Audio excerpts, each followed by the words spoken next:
সম্মানিত দর্শকবৃন্দ, আশা করি সকলে ভালো আছেন। আমি উজ্জ্বল পাল, উপসহকারী কৃষি অফিসার, লালপুর, নাটোর।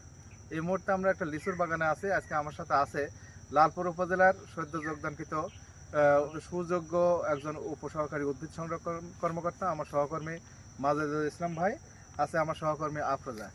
এখন বর্তমান সময়ে লিচু বাগানের যে পরিচর্যাগুলো করতে হবে, আমি ইতিমধ্যে জেনেছি যে আমাদের এসএপিপিও সাহেব অত্যন্ত একজন দক্ষ লোক লিচু বাগান বা আম বাগানের পরামর্শের ব্যাপারে।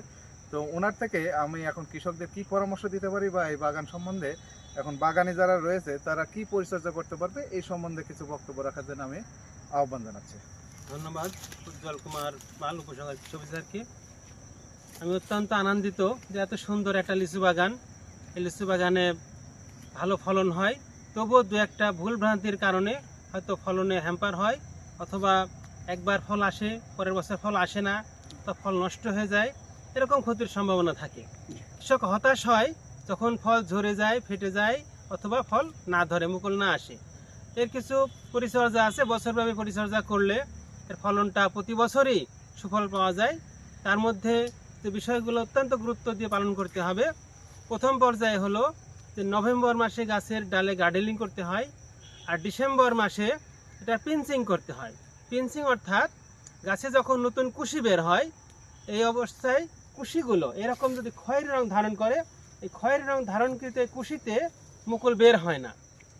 এই জন্য কি করতে হবে, ডিসেম্বর মাসের মাঝামাঝি এই কুশিগুলোকে যেখান থেকে খয়েরি অংশ থাকে এইটুকু ভেঙে দিতে হবে।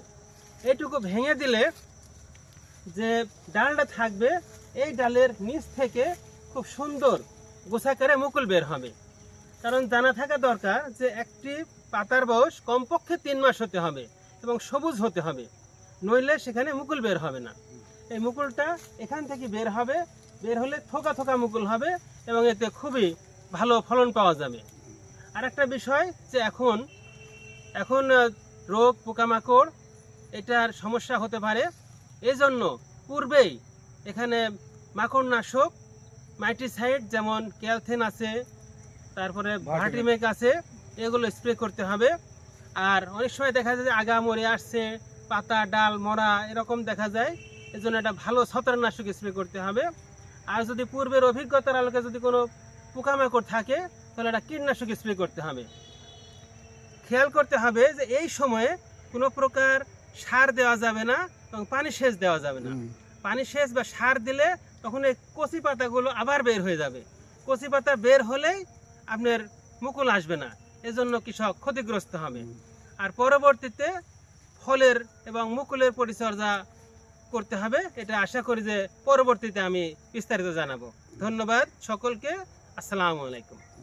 আমি আফরোজা, উপসহকারী কৃষি অফিসার, দুয়ারিয়া ব্লকের দায়িত্বে আছি। আমরা কৃষি বিভাগ সার্বক্ষণিক কৃষকের মাঝে থেকে পরামর্শ দিয়ে আসছি, এতে কৃষক উপকৃত হচ্ছে। যোগাযোগ করে পরামর্শ নেবেন, আমরা সার্বক্ষণিক আপনাদের পাশে আছি। ধন্যবাদ সবাইকে। আসসালামু আলাইকুম। আমি মোহাম্মদ সানাউল্লাহ সরকার, গ্রাম রাকসা। আমার এই নিজস্ব বাগান। আমি এই বাগানে গতবার লিচুর পরিচর্যা করে 2 বিঘা জমির উপরে আমার লিচুর বাগান। এখানে আমি সর্বসাকুল্যে 3.5 লক্ষ টাকার লিচু বিক্রি করেছি। আপনারা সবাই লিচুর আবাদের উপরে মনোযোগী হন। এটা একটা আমার দৃষ্টিকোণ থেকে আমার কাছে এটা একটা লাভজনক আবাদ মনে হয় বা বাগান মনে হয়। পরিচর্যা যে ফল বা তার আগের বছরে আমি ফল বিক্রি করেছি, এই ফলের জন্য বর্তমান সহকারী যে কৃষি অফিসার আছে, উপসহকারী কৃষি অফিসার আছে আমার উজ্জ্বল দাদার পরামর্শে সার্বক্ষণিক আমি বাগানে নিয়ে এসে আমার বাগানের পরিচর্যা কীভাবে করতে হবে, কীভাবে করা লাগবে, তার কাছ থেকে সম্পূর্ণ পরিচর্যার নিয়ম নীতি নিয়ে, তার কাছ থেকে প্রেসক্রিপশন নিয়ে আমি ট্রিটমেন্ট করি। এতে সফল হয়েছেন আপনি? হ্যাঁ, এতে অবশ্যই সফল হয়েছি। আচ্ছা, ধন্যবাদ আপনাকে। আমরা চাই যে প্রত্যেকটা কৃষকই এইভাবে কৃষি অফিসের পাশে থাকুক এবং কৃষি অফিসের পরামর্শ অনুযায়ী যদি তার পরিচর্যাগুলো করতে পারে তাহলে কিন্তু সেখান থেকে তারা লাভবান হবে। এই আশাবাদ ব্যক্ত করে আজকের ভিডিওটা এখানেই রাখছি। ধন্যবাদ সকলকে, ভালো থাকবেন সকলে।